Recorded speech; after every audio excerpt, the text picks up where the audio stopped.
Bonjour et bienvenue dans Une graine germe, le podcast qui laisse la place à chaque petite graine de germer, chaque petite idée d'évoluer pour devenir une grande action. Je suis Alexandra, une jeune femme simple, sans prétention, qui voue une passion pour la déconstruction des modes de vie et des pensées, la remise en question pour vivre une vie toujours plus vibrante dans le respect de soi, d'autrui et de notre planète. Dans Une graine germe, pas de tabou.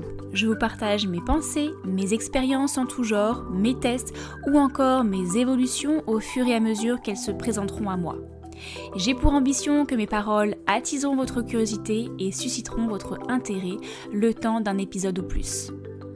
En plus de mon podcast Éclosion par hygiène de vie centré sur la santé au naturel et la santé naturelle de la femme, j'ai désiré ajouter cette nouvelle émission à la palette de ce que je peux offrir au monde en tant que naturopathe et femme engagée.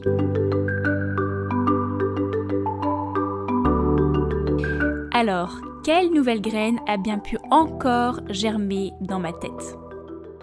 Bonne écoute !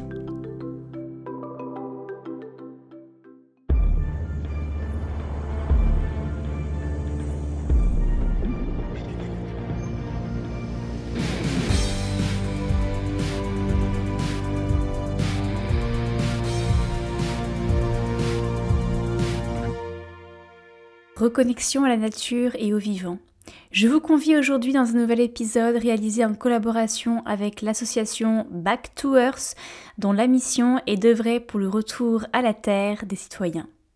Promouvoir de belles initiatives rurales et innovantes, ou encore favoriser les échanges entre néo-ruraux et futurs néo-ruraux, voici les engagements de Back to Earth. Et aujourd'hui, partons à la rencontre d'Aurore, jeune femme de 36 ans et fondatrice du projet Laou. 50% des travailleurs à Paris ou à Bordeaux veulent déménager. En face, de nombreux territoires veulent attirer des salariés, commerçants, soignants. La mission de Laou et d'Aurore est d'accompagner les talents pour quitter les hyper-métropoles vers un cadre de vie meilleur. Au cours de cette discussion, Aurore nous partage son amour de la campagne, mais également tous ses changements de vie, car la vie en ville et les voyages, ça la connaît également. Belle écoute! Bonjour Aurore, bienvenue sur le podcast Une graine germe. Bonjour Alexandra. Alors, tu es la première invitée la seconde invitée sur le podcast, mais la première invitée sur ce type d'épisode en collaboration avec l'association Back to Earth.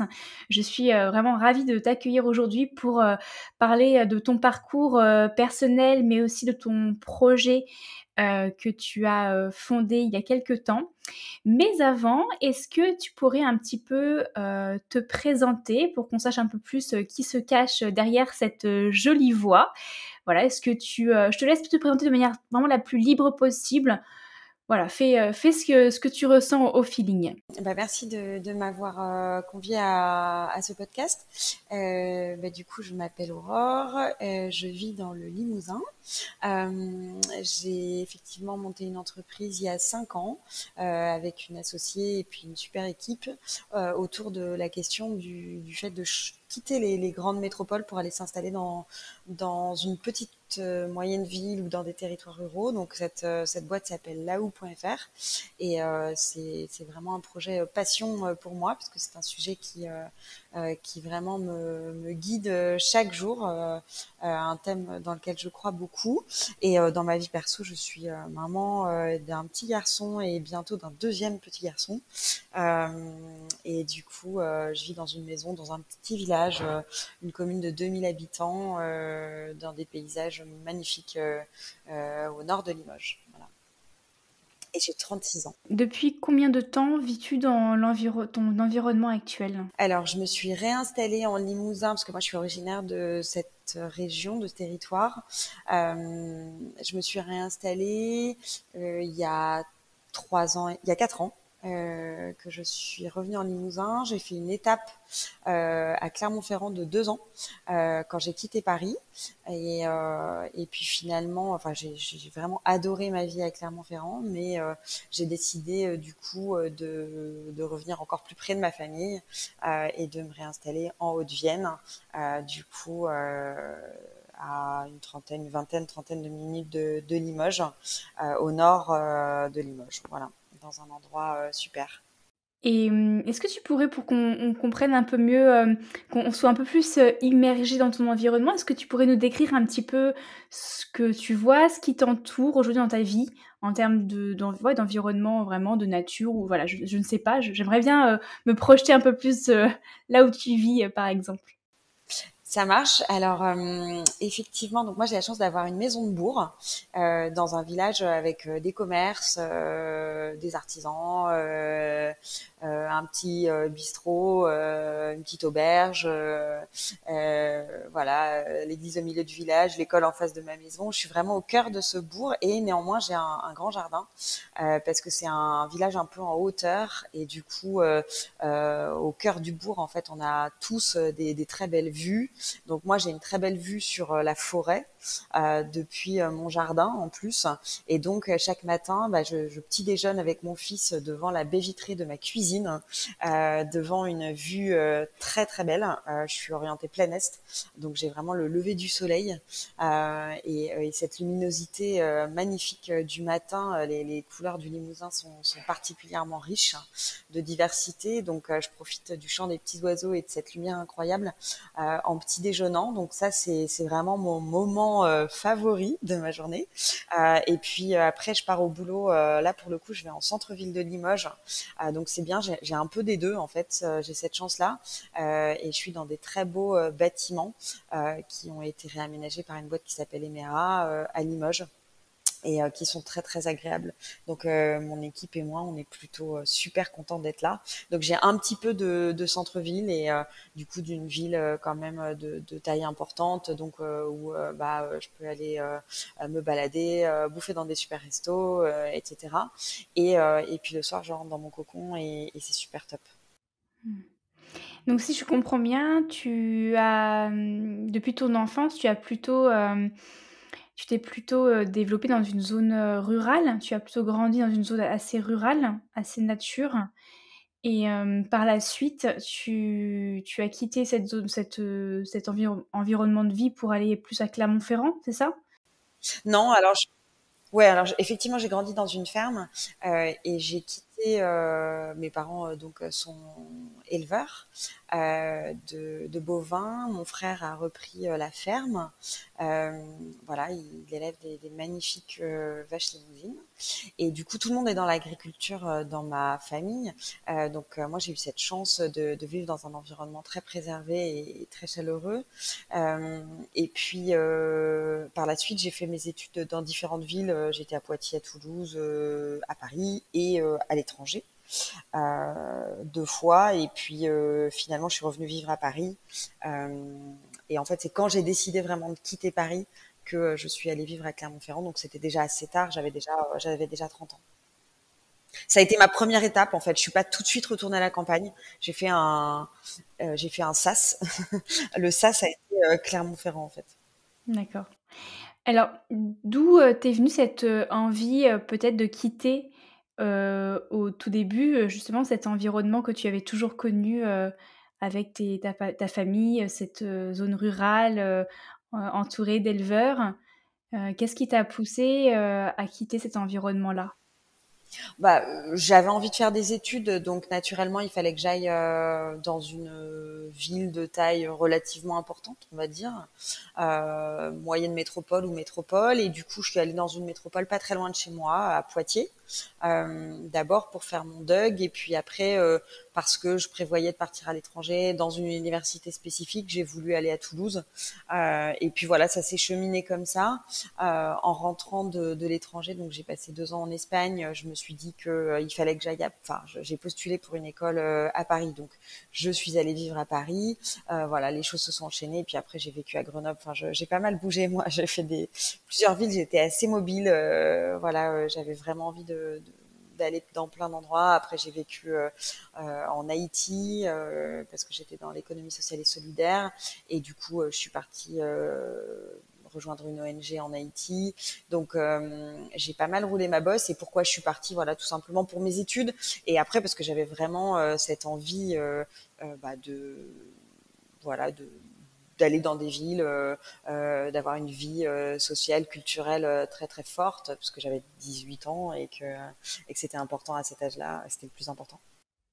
Chose que ne pouvait pas t'offrir ton environnement initial.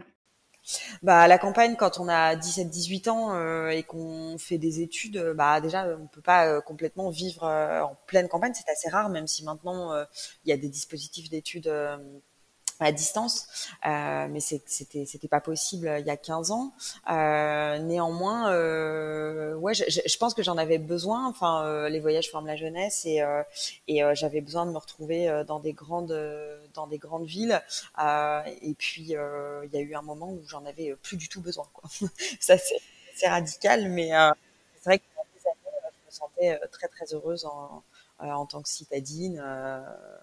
Et même si j'étais vraiment ravie de revenir à la campagne quand je rentrais chez moi voir ma famille. J'étais aussi très contente d'avoir une vie en ville le reste du temps. Donc on a vu ton enfance, on a vu ensuite ton passage dans le monde urbain et ensuite vers l'âge de tes 30 ans environ, puis après encore un peu plus tard, tu as décidé de revenir un petit peu sur une zone un peu plus rurale, en tout cas périurbaine et après rurale. Est-ce que tu pourrais nous expliquer un petit peu ce qui a motivé à ce moment-là de ta vie, ce retour dans cet environnement-là? Alors, il y a plein de choses qui l'ont motivée. En fait, je me suis retrouvée dans le parcours assez classique d'un jeune couple parisien avec l'envie juste d'arrêter de vivre dans un tout petit appartement. Donc avec mon conjoint, on avait la trentaine, on se projetait pas, on avait un appartement de 35 mètres carrés, et on se projetait pas évidemment dans cet appartement-là. Et du coup, on a commencé à chercher, à acheter.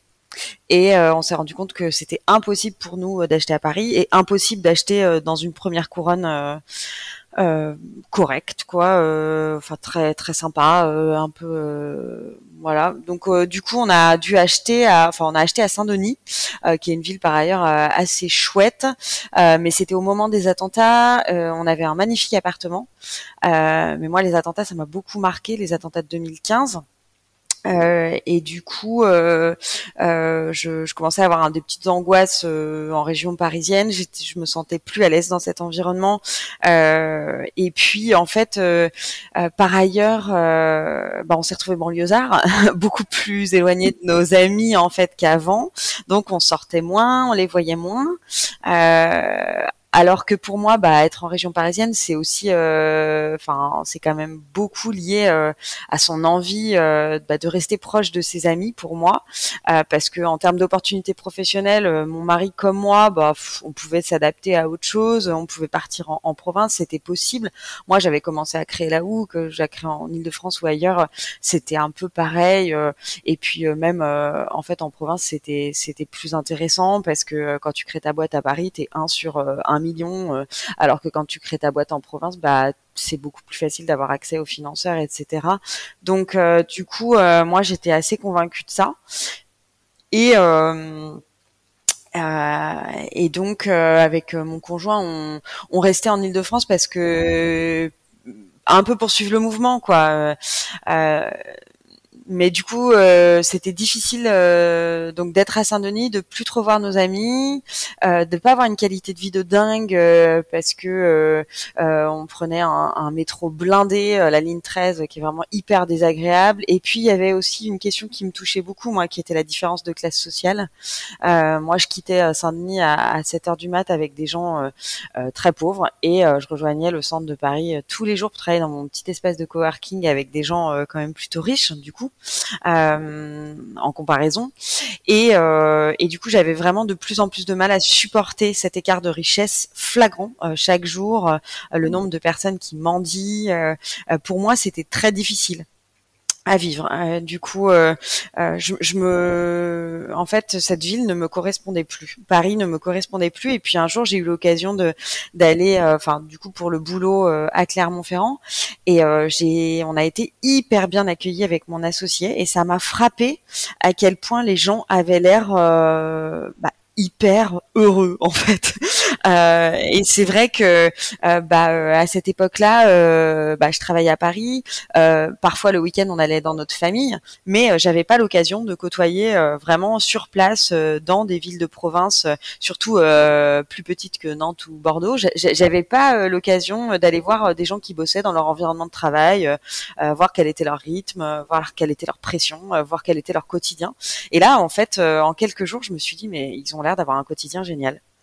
Et du coup, bon, comme je suis du genre à prendre des décisions un peu rapidement, je me suis dit, ok, je veux vivre là. Donc j'ai pris mes clics et mes claques, et puis je suis allée m'installer à Clermont-Ferrand parce qu'on avait l'opportunité de rentrer dans un incubateur avec Laou. Et puis, du coup, je faisais des allers-retours à Paris pour voir mon conjoint, et puis mon conjoint venait me voir régulièrement à Clermont. Donc ça a duré 1 an et demi, quasiment 2 ans. Et vraiment, j'ai eu un déclic le jour où je suis partie à Clermont, mais ça faisait déjà 1 an que je me sentais assez mal à Paris, en fait. Voilà. D'accord. Ouais, donc on sent bien que finalement, parce que là où tu vis actuellement, c'est encore, une étape, supplémentaire. Tu as quitté Clermont-Ferrand, mais on sent bien que tous ces différents changements de vie ont été quand même assez progressifs, ils ont été, voilà, motivés par, des inconforts que tu ressentais, mais néanmoins, chaque étape de ta vie, tu sembles les avoir, vécues, toujours, en étant actrice, en fait, et quand tu commençais à subir la situation, tu as décidé de passer à autre chose et de le faire de manière progressive. Oui. Hem, Qu'est-ce qui a été pour toi, le plus difficile dans ce retour à la vie rurale, finalement, après avoir, vagabondé pendant tant d'années, dans un monde, urbain? Maintenant, avec le recul, est-ce que tu pourrais un peu exprimer, tes plus grandes difficultés pour les personnes qui se poseraient la question justement, qui auraient envie de quitter le monde, urbain, mais qui se posent encore la question ou qui ont des craintes? Voilà, des fois de parler des difficultés aussi, ça permet de lever certaines peurs. Bien sûr. Écoute, en fait, ça a été très positif pour moi. Vraiment, j'avais cette envie profonde d'avoir une maison, d'avoir un jardin. Moi, je suis assez intéressée par la terre, par les fleurs, par les légumes. Donc, j'avais besoin de faire du jardinage. J'avais besoin de mettre les mains dans la terre. Je pense que c'est familial. Ça, c'était hyper important pour moi. Donc, il me fallait un jardin. Voilà, je ne voulais plus vivre sans terre autour de moi, sans arbres, sans fleurs. Ça, c'était pas possible. J'avais ce besoin charnel, en fait, corporel, de toucher la terre et de travailler la terre à ma façon, à ma toute petite échelle. Donc ça, c'était vraiment quelque chose qui me tenait à cœur. Et du coup, en fait, pour moi, c'était hyper cool de repartir à la campagne. Et donc, je l'ai pas du tout mal vécu. Après, évidemment, il y a des choses qui changent et il y a des choses auxquelles il faut s'adapter. C'est-à-dire que quand tu arrives, tes voisins, après ça dépend s'ils sont cool ou pas cool. Il y a des voisins super chouettes avec lesquels tu vas bien t'entendre, et d'autres un peu moins. Il y en a qui vont t'ouvrir les bras et d'autres qui vont jamais venir te parler alors que tu viens d'arriver. En fait, faut être sociable quand même si tu vas t'installer à la campagne. Enfin, soit faut être sociable, soit faut être un peu misanthrope. Si t'es misanthrope, tu t'en fous, tu restes dans ton coin, c'est cool. En l'occurrence, là maintenant, moi je suis dans un cœur de bourg. J'ai rencontré assez vite mes voisins qui sont plutôt sympas, et du coup, on s'est recréé une petite vie de village. Donc ça c'est plutôt chouette. On commence à avoir une vie sociale qui est sympa. Il faut un peu de temps en fait. Il faut accepter qu'il faut 1 an quand tu arrives dans un territoire pour vraiment te sentir bien en termes de vie sociale, te sentir épanoui, pouvoir inviter des gens. Et moi, ce qui m'a vraiment frappé en province, c'est que tu as beaucoup plus de spontanéité, quoi. il y a beaucoup moins. Je prévois mes soirées 1 mois et demi à l'avance parce que tu comprends, je suis complètement overbookée. Non, en fait, ça se passe pas comme ça. Qu'est-ce que tu fais samedi? Ou alors je passe te voir cet après-midi parce que je voudrais bien récupérer un outil chez toi et tiens, je vais rester, je vais boire l'apéro. Tiens, ah bah ok, je suis artisan, je suis passé faire un devis chez ton voisin. Tiens, je m'arrête boire l'apéro. Enfin, tu vois, voilà, il y a une vie sociale qui peut être très riche si tu es suffisamment ouvert et si tu vas vers les autres. Voilà, faut pas attendre que les autres viennent vers toi, mais il y a une vraie envie de vie sociale à la campagne. Et puis nous, encore une fois, on n'est pas très très loin d'une grande ville, donc ça facilite aussi un petit peu les choses.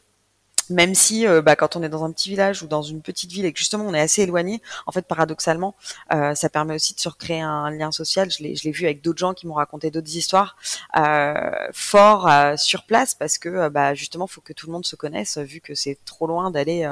Si la grande ville est à 1 heure, du coup, tout le monde est un peu plus soudé aussi. Euh, donc voilà, effectivement, si vous n'êtes pas très sociable et que vous avez envie absolument de garder vos amis, mais que c'est difficile de vous en refaire, et ben du coup, effectivement, il faut faire attention à aller dans des endroits où vous avez déjà des contacts. Nous, on est arrivé. Moi, j'avais plus de contacts sociaux amicaux. J'avais ma famille en revanche, et puis ça nous a permis aussi un peu de mettre le pied à l'étrier et ça nous a fait rencontrer des gens.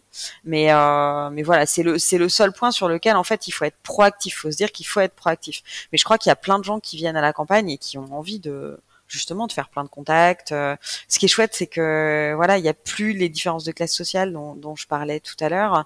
En fait, bien sûr, on n'a pas tous les mêmes revenus et bien sûr, parfois quand on vient d'Île-de-France, on a des revenus plus élevés que pas mal de gens qui vivent déjà à la campagne, notamment moi dans mon territoire. Mais ça n'empêche pas en fait de rencontrer plein de gens euh, et puis voilà, de se recréer un cercle social assez fort. Mmh. Ouais, je rejoins complètement ce que tu mentionnes parce que pour le coup, moi, ça a fait 1 an tout juste que j'ai changé d'environnement et que je me suis retrouvée d'un milieu urbain à un milieu rural et cette notion de sociabilité, pour être une personne assez introvertie qui justement avait envie de fuir l'environnement urbain parce que j'étais complètement saoulée par le monde, et ces relations qui étaient, à la fois omniprésentes dans les rues et en même temps inexistantes, les vraies relations, j'ai envie de dire. Je me suis retrouvée à la campagne effectivement avec un autre type de sociabilité. C'est-à-dire que je recherchais moi le calme et en même temps, ce calme, m'a donné envie de me connecter réellement à des personnes qui m'entouraient, notamment mon voisinage et cetera. Et en fait, j'ai l'impression là avec le recul d'être passée d'une sociabilité, imposée dans le monde urbain à une sociabilité voulue, désirée et recherchée dans le monde rural, en fait. Et ça me je me permets de partager ça parce que c'est pour les personnes, par exemple, qui sont actuellement en monde, en pleine ville et qui ont envie justement de fuir la ville pour être tranquilles. Oui, il faut rester sociable, mais sachez que c'est pas le même type de sociabilité dont on parle. Enfin, en tout cas, je pense que, tu me confirmeras si c'est ça que tu voulais dire, mais, on parle pas de la même sociabilité, quoi. C'est vraiment, des personnes que l'on désire accueillir dans notre vie, c'est mesuré, c'est des moments conviviaux, ce sont des vraies relations de partage. Moi, maintenant, finalement, je partage, voire même j'achète des outils avec mes voisins pour qu'on se les partage entre eux. Au lieu d'avoir 2 fois une tondeuse et ben, on a une tondeuse pour 2, enfin voilà. Et donc c'est pas du tout la même sociabilité. Et ça, c'était un grand changement également. Ouais, tout à fait. Et puis il faut se dire qu'il y a beaucoup de gens qui vont pas vraiment en ruralité, qui vont aller dans des petites et moyennes villes. Et là, dans les petites et moyennes villes aujourd'hui, on peut retrouver une sociabilité quasiment celle qu'on avait à Paris. Donc il y a encore un pas effectivement quand on est plus en ruralité, comme toi et moi. Et là, effectivement, il faut être un peu plus proactif. Mais aujourd'hui, dans une petite et moyenne ville, on peut assez facilement retrouver une sociabilité. Comme on a pu connaître. Et puis dans les petites et moyennes villes, il y a aussi maintenant beaucoup de culture, il y a beaucoup de festivals qui se sont développés dans les territoires, il y a beaucoup de scènes de théâtre, il y a beaucoup de scènes de musique. Enfin, voilà, au niveau culturel, c'est quand même vraiment bien, quoi, l'offre qu'on a maintenant un peu partout en France.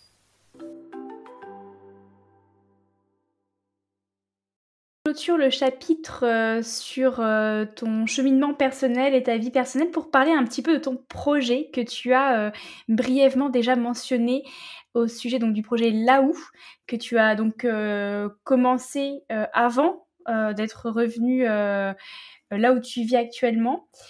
C'est une mission, enfin en tout cas c'est un projet qui permet de faire le lien avec le monde rural et le monde urbain. Est-ce que tu pourrais nous raconter un petit peu d'où vient ce projet, d'où ça vient au départ, là où? Alors, ça vient d'un constat que justement, tous les territoires ruraux avaient quand même plutôt une mauvaise image en 2015 quand j'ai commencé à réfléchir au projet, notamment le mien, mais pas que. Ça vient d'un deuxième constat qui est que un tiers des départements en France continuent à perdre des habitants ou ont une démographie atone, en tout cas n'ont pas retrouvé leur démographie de 1900, alors qu'on est en 2020 et que parallèlement la France a gagné 25 millions d'habitants. Donc, il y a vraiment des territoires qui vivent des grosses croissances démographiques un peu en continu. Ça s'est vraiment concentré d'abord en Île-de-France, puis maintenant dans les métropoles et en région PACA pendant très très très longtemps. Et là, on commence à peine depuis le Covid à avoir ces flux de mobilité se diriger ailleurs que dans ces territoires-là. Et encore, le gros du flux continue à aller en Île-de-France et dans les très grandes métropoles et en région PACA. Donc du coup, les Hauts-de-France aussi sont une région assez peuplée. Il y a quelques zones dans le Grand Est qui ont vécu aussi des très fortes croissances démographiques. Mais c'est vrai qu'il y a quand même énormément de territoires qui n'ont pas une démographie très dynamique. Donc moi je me suis dit qu'en parallèle il y avait beaucoup de gens déjà en 2015, 2016, 2017 qui voulaient quitter Paris. C'est pas une tendance qui date du Covid, ça existait avant.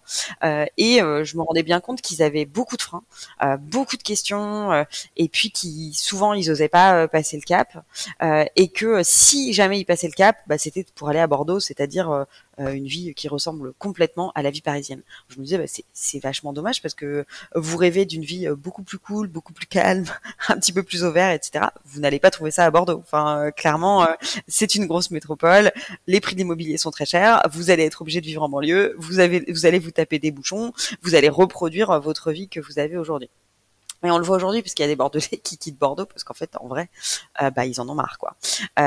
Mais du coup, à l'époque, on parlait de Bordeaux tout le temps. C'était toujours le top 1 de la ville super sexy où aller s'installer, etc. Et en fait, moi, je me disais, certes, on passe de 10 000 euros le mètre carré à 6 000 euros le mètre carré ou 5 000 euros le mètre carré en centre-ville, mais du coup, je me disais quand même, qui peut se payer une maison de 100 ou 150 mètres carrés à 6 000 euros le mètre carré, quoi. En fait, c'est très très cher. C'est vraiment dédié à des populations qui gagnent extrêmement bien leur vie. Donc en fait, il y avait aussi cette question d'immobilier. Les gens quand même ils cherchent des espaces un peu plus grands pour eux, pour leurs enfants, etc. Donc je me suis dit qu'en fait il fallait relier ces territoires qui avaient besoin d'attractivité et ces personnes qui voulaient quitter Paris mais qui savaient pas trop où aller et qui avaient vraiment besoin de qu'on les prenne par la main, qu'on les guide. Donc je me suis dit il faut qu'on crée un guide, quoi. Faut qu'on les prenne par la main et qu'on leur fasse découvrir d'autres territoires qui sont pas dans les magazines, qui font pas la une des magazines, parce que Bordeaux fait la une des magazines, Toulouse, Nantes, Lyon, Marseille sont toujours dans les tops, etc. Parce que les tops sont aussi faits avec des indicateurs quantitatifs. Et effectivement, oui, il y a plus d'hôpitaux à Bordeaux qu'il y a d'hôpitaux en Creuse, mais par contre, en termes de services publics par nombre d'habitants, je suis pas sûre que ce soit toujours à Bordeaux qu'on trouve le plus de services publics par habitant. Donc en fait, faut bien se dire que ces tops sont un peu faussés en fait par l'effet quantitatif. Donc du coup, moi je me suis engouffrée donc dans cet univers de l'attractivité des territoires en disant il faut que des territoires travaillent avec la houe et qu'ensemble on aille chercher ces franciliens, mais pas que, des Lyonnais, des Nantais, des Bordelais, des Toulousains, etc. qui veulent quitter une grande ville et qui savent pas où aller, mais nous on va leur présenter 1, 2, 3, 4, 5, 10 territoires Et en fait, on va les éveiller peut-être à des territoires qu'ils connaissaient pas. Et du coup, en les accompagnant vraiment sur leurs problématiques. Bah oui, mais moi, du coup, ma femme, elle travaille dans ce truc-là de la justice. Je suis quand même pas sûre que y ait du boulot. Ah bah si, regarde, si on regarde bien, en fait, là, l'année dernière, il y a eu 3 ou 4 offres sur ce thème-là dans cette ville-là. Donc, c'est quand même possible qu'il y en ait d'autres cette année. Et si tu veux, on peut même te mettre en relation avec les employeurs. Et si tu veux, pour regarder un peu si les logements peuvent te correspondre, on peut te mettre en relation soit avec des agences, soit avec des entreprises de relocation, soit nous regarder déjà le marché, etc. Donc en fait, on s'est dit, on va vraiment faire des choses concrètes. C'est-à-dire qu'il y a beaucoup de gens qui croient qu'il n'y a pas de boulot en dehors de Paris ou des grandes métropoles pour eux. Bah, regardons ensemble en fait. Et du coup, on s'est mis vraiment à faire des recherches pour des gens. On s'est mis à accompagner en fait, à prendre les gens un peu par la main en collaboration avec les territoires, et on s'est rendu compte que ça déclenchait des mobilités géographiques, que ça déclenchait des nouvelles installations pour des gens qui soit seraient jamais partis dans ces territoires-là, clairement, parce qu'ils les auraient même pas mis dans leur shortlist, quoi. Soit que ça déclenchait des installations plus tôt, des gens qui rêvaient de revenir dans cette région, mais à leur retraite, quoi. Alors qu'en fait, c'était tout à fait possible pour eux de trouver un boulot à 40 ans là-bas. Voilà. Donc, lever les freins, c'est notre boulot chez Laou, en collaboration avec les territoires qui travaillent avec nous, et puis attirer ce flux vers nous. Donc, voilà. Tu as mentionné le fait qu'il y avait des pertes d'habitants dans certaines régions, malgré le fait que la population globale de la France est croissante. Quelles sont les grandes conséquences finalement pour ces régions de perdre des habitants? Alors ça, c'est une excellente question. Il faut savoir que si vous étiez président de la République, on va s'imaginer cette position-là, pour choisir où répartir l'argent de l'État, vous choisiriez de la répartir en premier vers des infrastructures dédiées dans des endroits où il y a beaucoup d'habitants. Parce que quand on rajoute des habitants, on rajoute des enfants, il faut plus d'écoles. Quand on rajoute des habitants dans un territoire, il faut plus de routes, il faut plus de bus, il faut plus de trains, faut que la RATP soit plus présente, etc. Donc c'est pour ça que on investit dans le Grand Paris, parce que l'Île-de-France, c'est énormément de population qui a besoin toujours plus de transports en commun. En revanche, il n'y a pas ce type d'infrastructure dans beaucoup de territoires, tout simplement parce qu'il n'y a pas beaucoup de population. Donc quand on est un territoire qu'on n'a pas une démographie dynamique, il y a une première conséquence qui est que l'État investit moins dans les services publics. Et c'est normal. Moi, j'entends beaucoup de territoires se plaindre de et qui se posent la question entre la poule et l'œuf. Oui, mais si on n'a plus de services publics, on n'aura plus d'habitants et ce sera de pire en pire. Eh bien, il faut arrêter. Moi, je vois la poule et l'œuf d'une autre façon.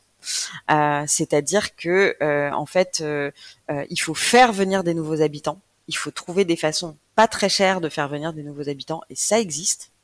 Et ces nouveaux habitants vont déclencher des meilleurs services publics, vont faire revenir une classe dans l'école, vont faire revenir la poste, vont permettre de créer 2 ou 3 petits commerces. Il faut savoir que nous, on a fait une étude récente, un calcul récent avec un chercheur qui s'appelle Olivier Portier, qui nous a permis de conclure que 6 familles installées dans un territoire, on avait pris pour exemple un territoire de la Meuse, permettaient de créer un emploi. C'est-à-dire au-delà des emplois que eux ils prennent, ces 6 familles-là, si eux ils prennent 7 ou 8 ou 10 emplois en local, en plus leur consommation permet de créer un emploi supplémentaire.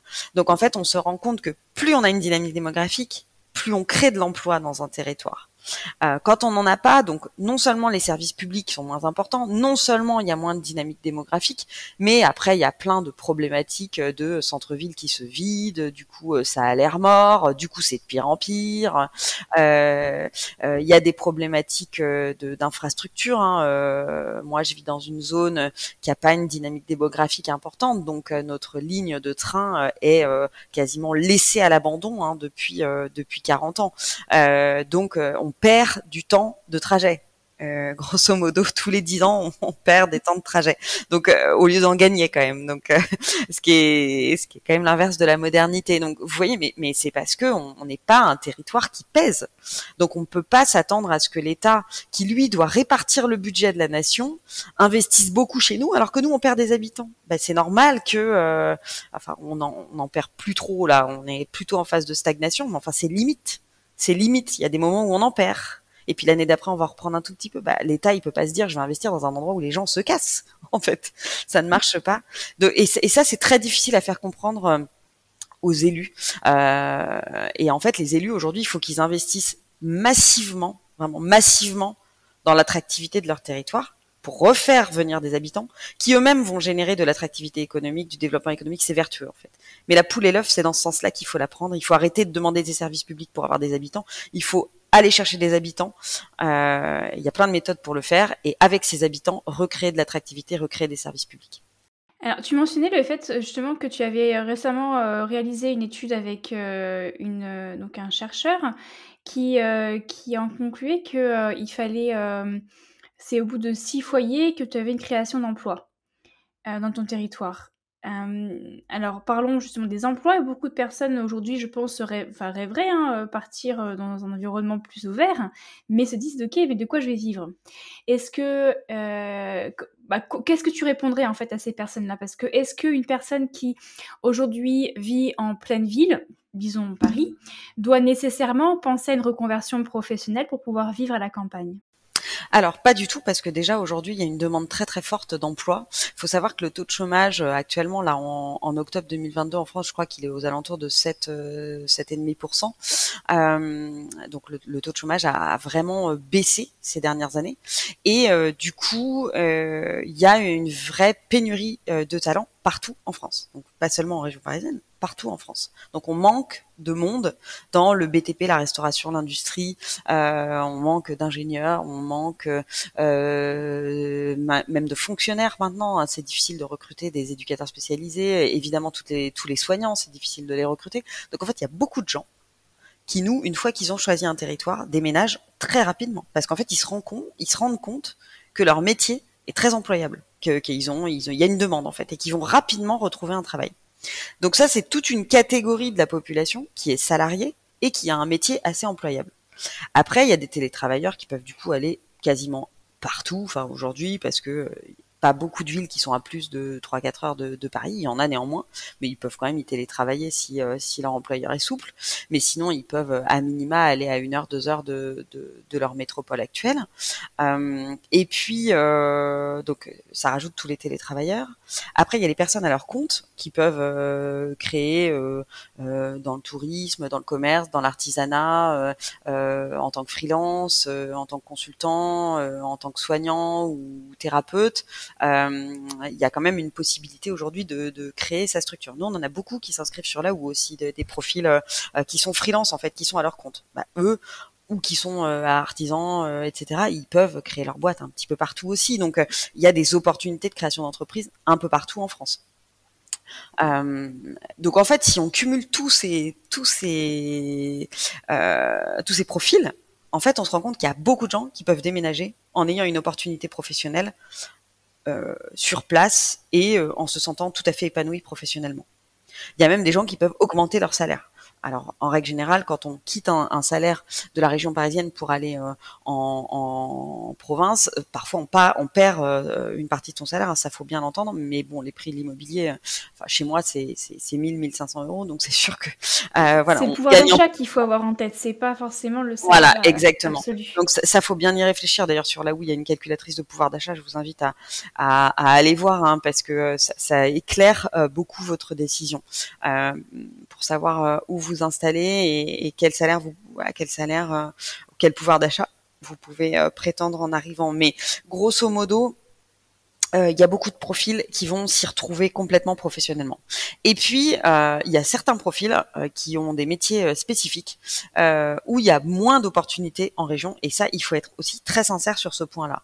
Le journalisme, la politique dans certains cas, pour certains profils, le luxe, voilà. Ça, c'est par exemple des univers de métiers dans lesquels on va retrouver un peu moins de jobs en province qu'à Paris, par exemple.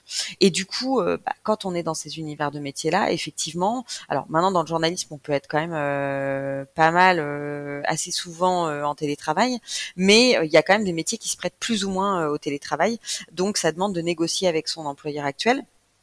Et puis effectivement de se dire est-ce que le job que je fais dans ma vie aujourd'hui, je veux absolument faire exactement le même en région. Parce qu'il faut savoir que quand on est un marketing manager ou un profil commercial ou un profil ingénieur et qu'on travaille dans une très grande entreprise, en fait il faut pas oublier qu'il y a un énorme tissu de PME et de TI en France qui ont besoin de talents et qui peut-être que c'est pas exactement le métier ou le secteur d'activité dans lequel vous êtes qui les peut-être c'est pas, ces boîtes ne sont pas dans le secteur d'activité exact dans lequel vous êtes aujourd'hui, mais ça n'empêche que elles peuvent être très intéressées par votre profil. Donc en fait, il faut bien regarder les tissus de PME locaux une fois que vous avez identifié un ou deux ou trois territoires qui vous intéressent. Et puis après, il y a des techniques pour se faire du réseau, pour essayer de rencontrer des gens sur place, pour qu'ils vous disent très concrètement, oui, ton profil, il pourra intéresser telle entreprise, telle entreprise, telle entreprise. D'où l'intérêt aussi de passer par là-haut pour avoir ce genre de conseils aussi, avoir une mise en relation territoire. Alors, très bonne transition pour terminer un petit peu sur ce chapitre de Laou. Est-ce que tu pourrais résumer concrètement en quoi Laou peut venir en aide aux personnes qui cherchent à changer d'environnement de vie? Sur quel point spécifique? Alors, Lao.fr, ça sert vraiment à choisir un territoire quand on est en phase amont et qu'on l'a pas encore trouvé, qu'on n'a pas encore identifié exactement le territoire dans lequel on veut s'implanter. Donc, ça peut être pour choisir le territoire. Comme je disais tout à l'heure, pour calculer son pouvoir d'achat avec la calculatrice de coût de la vie. Ça peut être pour trouver des offres d'emploi, puisqu'on a une section offres d'emploi dans les territoires qui vous intéressent. On a aussi des partenariats avec l'immobilier, avec le logement, le déménagement, qui vous permettent de trouver un logement quand même beaucoup plus facilement. Et puis on a des liaisons avec des territoires, enfin des relations particulièrement fortes avec certains territoires qui mettent en place des dispositifs d'accueil. Donc on a vraiment des chargés d'accueil dans les territoires pour vous guider. Donc on travaille avec plusieurs territoires répartis partout en France, de la Bretagne, dans l'Est, dans le Sud-Ouest, etc. Et qui du coup là où on a des personnes qui vraiment vous conseillent, donc nous on vous met en relation avec elles après vous avoir eu au téléphone si vous êtes intéressé par ces territoires-là. Et eux, ils vous accompagnent vraiment concrètement pour avoir du réseau sur place, pour trouver exactement la ville ou le village où vous implantez, pour savoir qui contacter en arrivant si vous en fonction de votre boulot, voir une mise en relation avec une entreprise avec votre CV. Enfin, il y a plein de choses qui sont possibles en fait à faire dans l'accompagnement pour vous aider à justement ne pas être seul, créer du lien et du coup réussir avec beaucoup plus de fluidité votre mobilité professionnelle et géographique. Pour terminer sur ce bel échange, je nous invite à passer à cette troisième partie de l'épisode.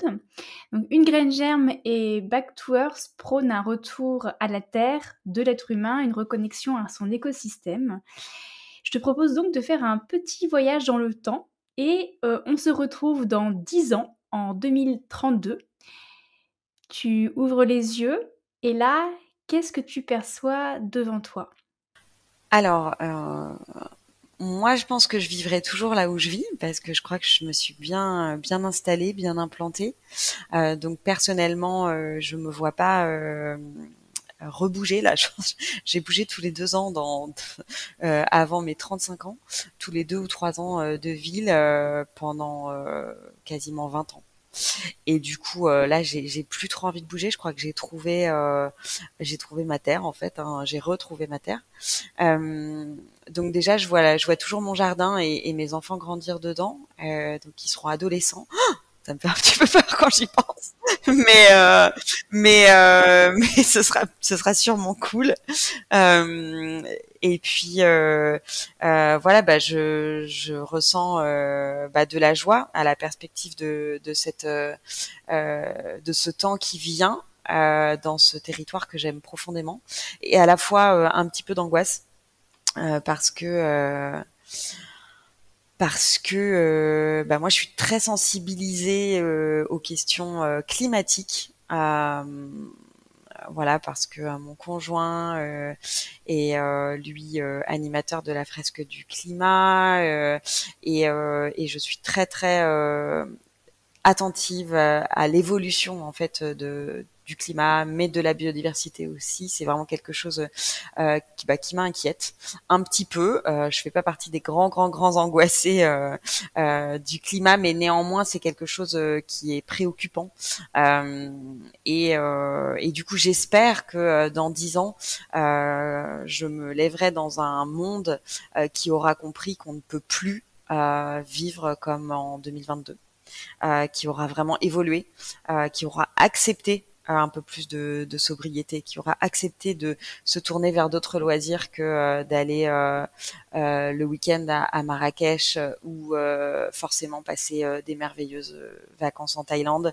J'espère que on aura changé de type d'influenceur, que on aura arrêté avec les influenceurs de Dubaï, tellement pauvres d'esprit, et qui ne nous mènent nulle part, pour s'inspirer de personnes qui font des choses utiles en fait, voilà, qui font des choses qui ont du sens.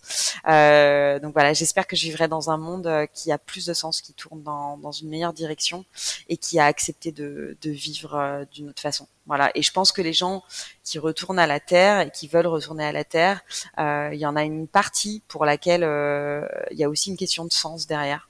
Euh, il faut savoir que l'hypermétropolisation, c'est un phénomène récent dans l'histoire de l'humanité.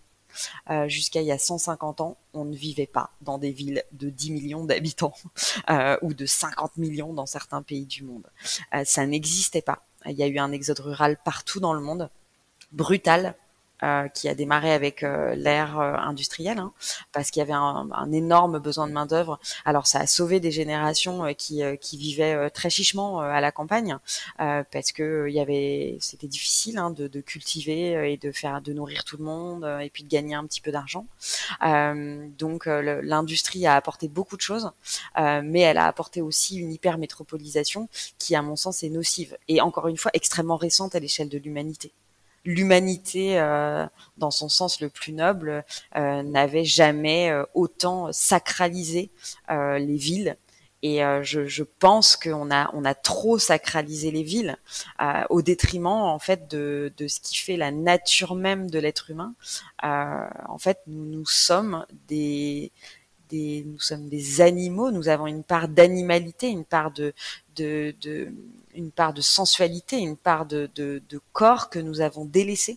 Je ne crois pas, enfin je crois qu'il y a des gens qui s'épanouissent énormément en ville, et c'est très très bien, et c'est tant mieux, hein.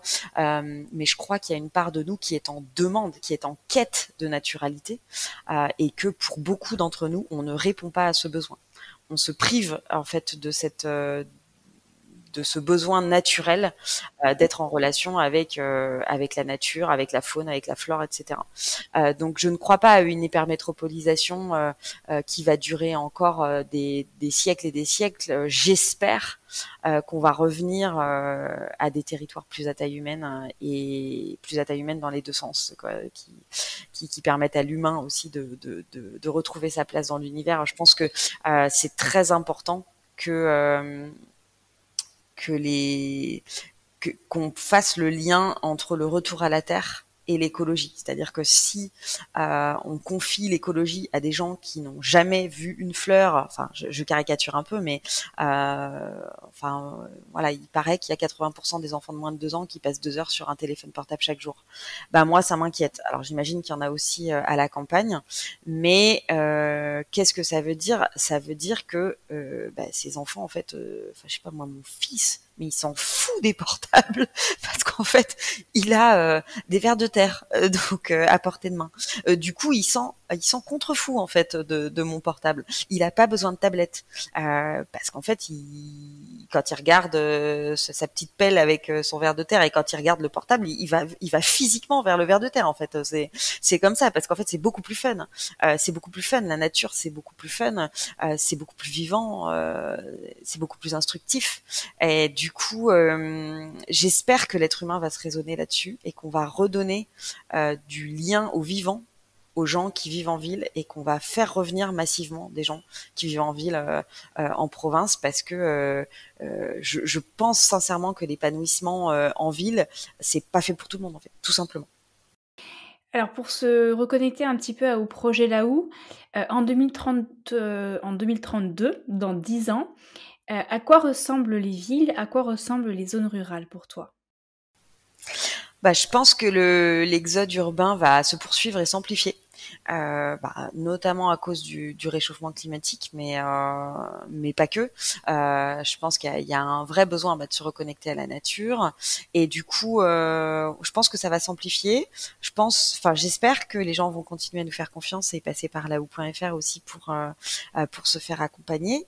Euh, et du coup, je pense qu'on ne sacralisera plus du tout les hypermétropoles parce qu'il y a plein de gens qui vont commencer, comme on le fait en ce moment, mais à enfin redonner ses lettres de noblesse à la campagne et arrêter d'en faire un mot horrible. On se fait chier à la campagne. Enfin, faut voir le nombre de chansons ou caricaturales sur la vie à la campagne. Enfin, stop quoi. Stop, c'est une énorme fake news. Enfin moi j'aime bien dire ça. Dire qu'on s'ennuie à la campagne, dire que c'est une vie de merde, mais c'est une énorme fake news. J'allais dire fake news, pardon. Mais c'est faux quoi. C'est faux. À quel point il faut s'imaginer à quel point on peut s'épanouir dans un territoire rural. C'est très important. Il y a des gens qui vivent mais hyper heureux à la campagne et qui justement ont l'impression d'avoir vachement de choses. Et puis quand on est à la campagne, on peut aller en ville le week-end, il n'y a pas de souci. Enfin, je veux dire, aujourd'hui, on est très facilement connecté où qu'on soit. Donc je pense qu'il faut changer complètement la mentalité des gens, leur rapport à la campagne et en faire un endroit, en faire ce qu'il est, un endroit super sympa. Est-ce que, si cet exode, urbain se poursuit, tu ne penses pas qu'il va y avoir une surpopulation des zones rurales et donc retrouver les problématiques que l'on a aujourd'hui en ville, en zone rurale et donc perdre de cette sobriété, de ce côté vraiment, naturel, authentique par, une surpopulation des zones rurales? Alors non, pas du tout. Moi, je crois pas du tout à ça. Avant qu'on arrive à ça, franchement, il va se passer quand même très très très longtemps. Alors oui, il y a peut-être des zones rurales à côté de la mer en Bretagne qui vont être surpeuplées, mais du coup, c'est pas des zones rurales pour moi. C'est des zones côtières. Donc oui, il faut arrêter de vouloir vivre en face de la mer. Mais encore bon, ça euh, c'est encore quelque chose qui est réservé vraiment à des classes sociales très très élevées aujourd'hui, hein, parce que pour avoir une vue mer permanente depuis sa maison, il faut très très très bien gagner sa vie. Donc il n'y a pas que la côte en fait. Il y a pas que les Landes où on peut être heureux. C'est faux. Donc voilà, il y a des tas de territoires qui, avant qu'ils soient trop peuplés, il faudra qu'il se passe 100 ans d'exode urbain. Donc il n'y a pas de souci. Il y a de la marge. Il y a de la marge dans plein de territoires. Et oui, il faut arrêter de recréer des petits Paris ou de recréer des zones hyper denses. Est-ce que la mer rend heureux? C'est une question que j'aimerais vraiment poser aux gens. Je ne crois pas. En fait, je crois pas que quelqu'un, parce que il vit en Vendée ou à La Rochelle, il est plus heureux que moi qui vit dans mon territoire. Je n'y crois pas en fait. Je pense que tout ça c'est faux. Je pense que la richesse de la vie et le bonheur dans la vie vient des liens qu'on crée autour de soi et de la qualité de ces liens et de la qualité de son environnement direct, mais c'est pas la mer qui rend heureux, voilà, c'est avec qui on la partage. Donc c'est on peut être parfaitement heureux à la campagne. Et puis moi, je suis à 2h30 de la mer et je fais des week-ends à la mer, quoi. Ça me suffit, en fait. C'est cool. Tu as mentionné tout à l'heure, le fait, de vivre plus, sobrement. Est-ce que tu pourrais, nous exprimer un petit peu ce qu'est pour toi en 2032 pardon, une vie plus sobre? Peut-être te concernant? Qu'est-ce que tu fais de manière plus sobre en 2032? Bah ça, c'est une bonne question de me demander ce que je fais de plus sobre, parce qu'il faut pas trop donner de leçons sur ce thème-là. Il faut essayer de le faire soi-même. Pour toi justement, ta propre leçon à toi finalement. Alors moi, j'essaye de mettre en marche des sobriétés à mon petit niveau familial. Donc bon, je viens de prendre un véhicule électrique parce que j'ai des journées, enfin je fais beaucoup de travail maison quasiment au quotidien. Donc déjà pour moi, il faut que j'arrive à trouver des solutions de covoiturage. Euh, D'ici à 2032, c'est vraiment majeur. Il faut que à mon petit niveau familial, je participe à moins consommer. Donc on essaye de plus consommer d'achats neufs. On continue à en faire quelques-uns, mais vraiment on est devenus des adeptes du bon coin. Je fais de la pub, mais parce que en fait on parle beaucoup de Vinted, on parle beaucoup de choses de seconde main comme ça. En fait, le bon coin, c'est vraiment la seconde main à côté de chez soi. Donc là, c'est vraiment hyper vertueux.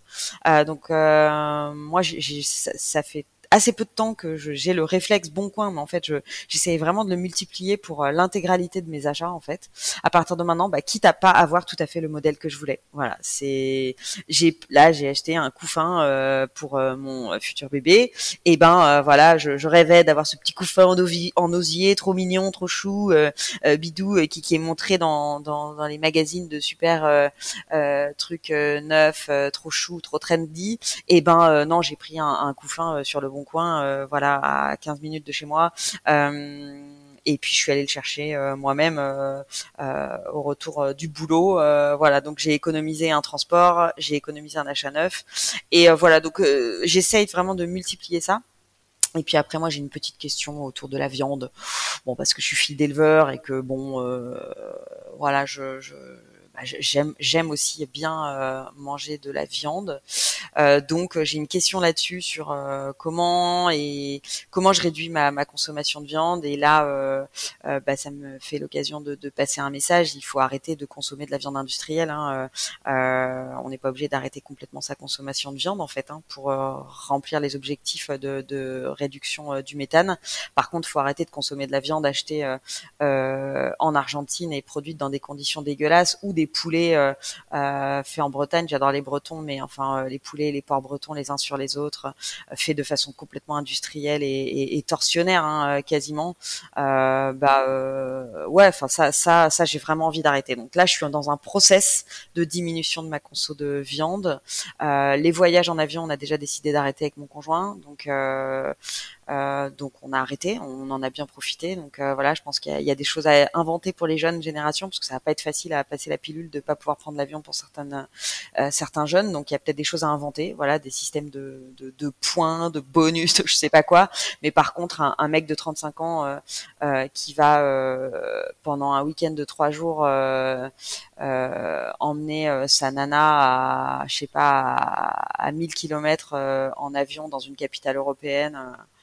Franchement, ça me fout le cafard. Ouais. Donc voilà, ça j'essaie de vraiment pas le faire, et j'essaie d'en parler, parce que je pense qu'il y a quand même plein de gens qui se rendent pas compte de leur impact, et que bah on peut pas rester dans les mêmes niveaux de consommation. Donc, enfin, en tout cas, moi voilà, mes choix vont être ceux-là, et privilégier le vélo aussi à chaque fois que je peux, ce qui est pas forcément toujours facile à la campagne, mais vraiment essayer de privilégier le vélo. Et puis moi, nous on est vraiment dans une logique avec mon conjoint de parler des sujets climatiques, d'arrêter d'en faire des tabous. La sobriété, c'est pas tabou. En fait, plus on en parle et plus on se dit bah ouais, en fait c'est cool. Et puis voilà, quand on est au niveau local, au niveau d'un village, et ben oui, on n'est pas obligé de faire 600 km par semaine pour aller voir des potes. On peut peut-être voilà, vivre plus au niveau local, rencontrer plus de gens au niveau local.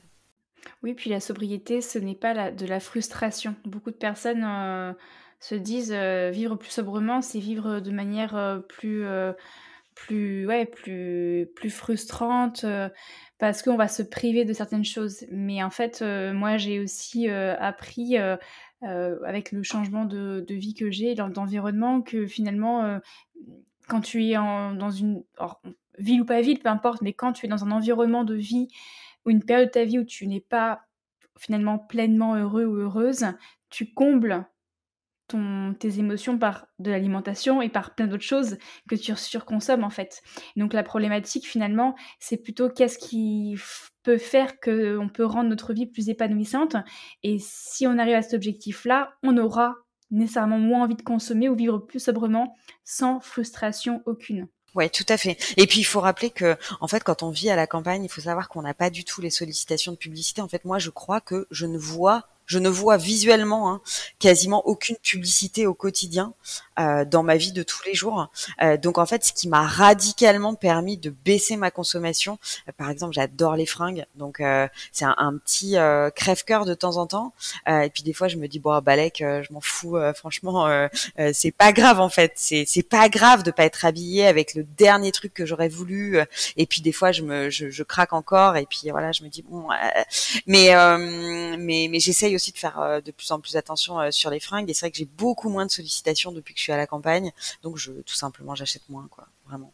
Oui, c'est vrai. Non, c'est vrai, la campagne aide à la sobriété, et je l'ai clairement vu parce que moi, ça faisait 1 an que j'étais pas allée en ville et j'ai dû faire un déplacement en région lilloise. Et en fait, moi, je ne suis pas dépensière et je ramène toujours, à chaque achat que je fais, est-ce que j'en ai vraiment besoin, et cetera. Mais néanmoins, là, à me balader dans les rues piétonnes de Lille, je suis rentrée dans une boutique pour m'acheter des infusions. Et en fait, j'ai failli repartir avec mes infusions et avec, une théière, avec des tasses, avec, une gourde pour infuser, et cetera. Enfin, j'étais attirée par ça. Enfin, nécessairement, quand tu es devant quelque chose, c'est bien fait, c'est du marketing, c'est très bien fait. Les meilleurs marketeurs, ce sont des spécialistes en neurologie, donc c'est ce qu'on appelle le neuromarketing. Bon, alors après, j'ai réussi à me dire, ok, t'en as besoin? Non, t'as pas besoin. À la maison, t'as ça, t'as pas besoin. Donc, je suis pas repartie avec. Et donc, c'est rien passé à la fin, pour mon porte-monnaie également. Mais néanmoins, effectivement, quand on est en ville, on est beaucoup plus sollicité. Je te propose que l'on clôture tranquillement notre échange. Et pour cela, après tout ce que on a dit jusqu'à présent, est-ce que toi, tu aurais un message particulier à faire passer à nos auditeurs? Et également, quel serait pour toi le premier pas à franchir? Voilà, les personnes nous ont écoutés pendant près d'une heure. Quel serait pour toi le premier pas maintenant? Ouais, le premier pas à franchir. Alors, attends, je réfléchis. Euh, ouais. Alors, le premier pas à franchir, pour moi, c'est d'essayer, c'est de tester. En fait, il faut se mettre en mode test. Quand on veut déménager, moi, comme je l'ai dit tout à l'heure, je me suis laissée guider par mes instincts et mes coups de cœur. Et du coup, je suis allée donc à Clermont. J'ai eu un coup de cœur. Je me suis installée. Euh, je, je- Après, j'ai réfléchi plus longuement à l'installation, au retour en Limousin. Mais la première chose que j'ai faite, en fait, quand j'étais à Clermont, c'était pas gagné de revenir juste à côté de chez ma famille. J'en avais vraiment profondément envie de retrouver ce lien familial. Mais au-delà de ça, je me disais, bah, est-ce que je vais pouvoir installer ma boîte? Est-ce que c'est sympa? Est-ce que c'est sympa Limoges, etc. Donc, j'ai appelé des gens à Limoges qui étaient dans mes univers de métier. Et il y a quelqu'un qui m'a proposé un déjeuner, Marie-Pauline, en l'occurrence, pour ne pas la citer, qui a animé un cluster d'entreprise. Et du coup, elle m'a dit, bah viens, on va bouffer. Et donc, elle nous a conviés au resto avec mon conjoint. Déjà, le resto était super sympa. Euh, Marie-Pauline était super sympa. Et elle nous a raconté un peu, bah, c'est quoi la vie à Limoges de tous les jours. Elle nous a dit une phrase qui m'a beaucoup marquée, je crois, c'était ce jour-là. Elle m'a dit, mais moi, je suis hyper citadine. Et du coup, c'était marrant parce que il y a peu de gens, je pense, en France, qui se disent, quand t'es hyper citadin, tu vis à Limoges. Et en fait, effectivement, elle est hyper citadine et elle vit à Limoges. Et c'est vrai que bah, c'est quand même une grande ville qui offre pas mal de possibilités de sorties, etc. Et du coup, en fait, au fur et à mesure de ce discours, je me suis dit, ah, mais ouais, mais elle est super cool, cette ville a l'air chouette, il y a l'air d'y avoir plein de trentenaires un peu sympas, ça va être chouette, quoi. Et du coup, elle m'a beaucoup rassurée, parce qu'en fait, effectivement, où qu'on aille, on a des petits doutes, quoi. Donc, en fait, il faut parler, il faut papoter, il faut tester, il faut y aller. C'est pour ça qu'en fait, avec Laou, on organise des week-ends d'accueil. Ça, c'est vraiment quelque chose qu'on a mis en place avec tous les territoires quasiment avec lesquels on travaille. On organise des week-ends d'accueil de nouveaux arrivants. C'est-à-dire que si vous inscrivez sur un de nos territoires partenaires, donc en ce moment on travaille avec la Meuse, la Haute-Marne, les Côtes-d'Armor, la Creuse, etc., des territoires en Bourgogne comme le Tonnerrois, machin. Si vous vous inscrivez sur Laou et que vous choisissez un de ces territoires, vous pouvez être sélectionné pour vivre un week-end d'accueil. Et en fait, ces week-ends d'accueil, c'est incroyablement convivial, c'est trop sympa et ça permet de se mettre le pied à l'étrier, en fait, de se voir, je vais passer un week-end, enfin du vendredi matin au dimanche ou du vendredi après-midi au dimanche. Je vais rencontrer des acteurs professionnels, je vais rencontrer des gens qui vivent là, je vais rencontrer des élus, je vais rencontrer des équipes. Je vais rencontrer Laou qui en a vu quand même passer plein des gens qui déménagent et puis je vais poser mes questions, je vais raconter ma vie et je vais voir ce qu'on me raconte en fait. Et la majorité des gens qui viennent dans nos week-ends finalement finissent par s'installer dans les territoires qu'on leur a présentés, parce que c'est des moments géniaux et qu'en fait quand on est bien accueilli quelque part, on a vachement plus facilement envie de rester.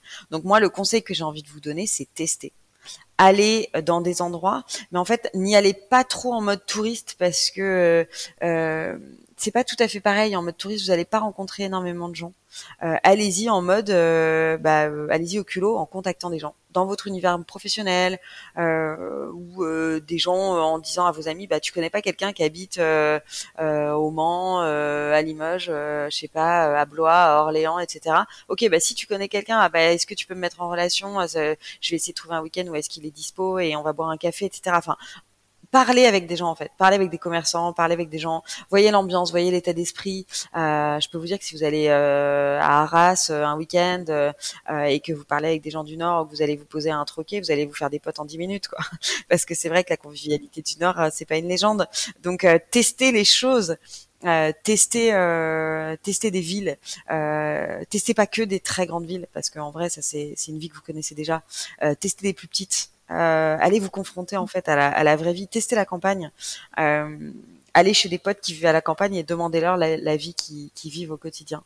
Voilà, allez vous frotter à la vraie vie et je vous parie que c'est comme ça que vous trouverez des coups de cœur, quoi.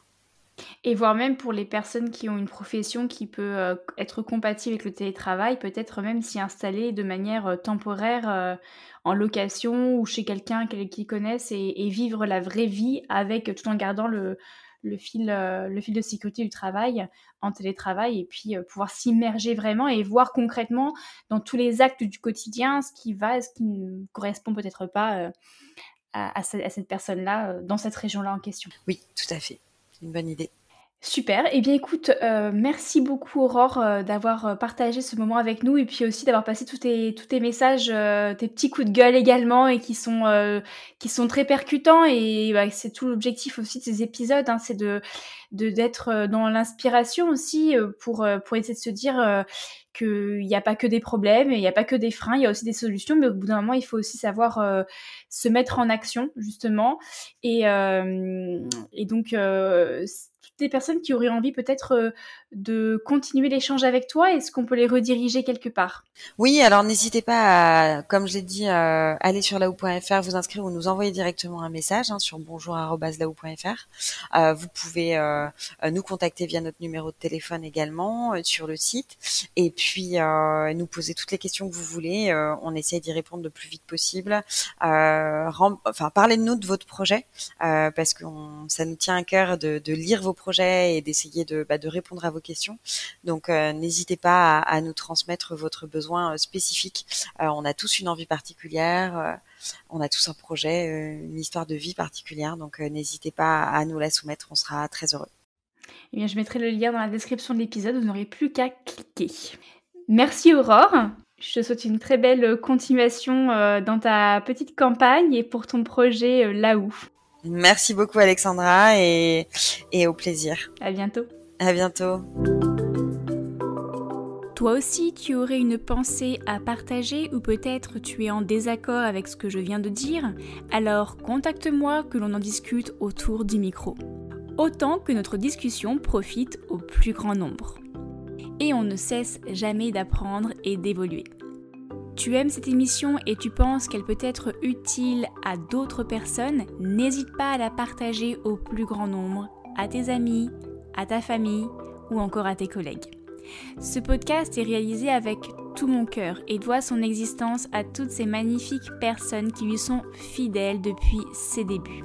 Pour contribuer de façon ponctuelle ou mensuelle afin que ce podcast gratuit, indépendant et sans publicité continue à vous inspirer et à remuer des choses dans votre tête, vous pouvez réaliser un don sur mon compte Tipeee dont le lien sera en description. Et à présent, je laisse cette petite graine germer dans votre tête et je vous dis à bientôt pour semer une nouvelle graine.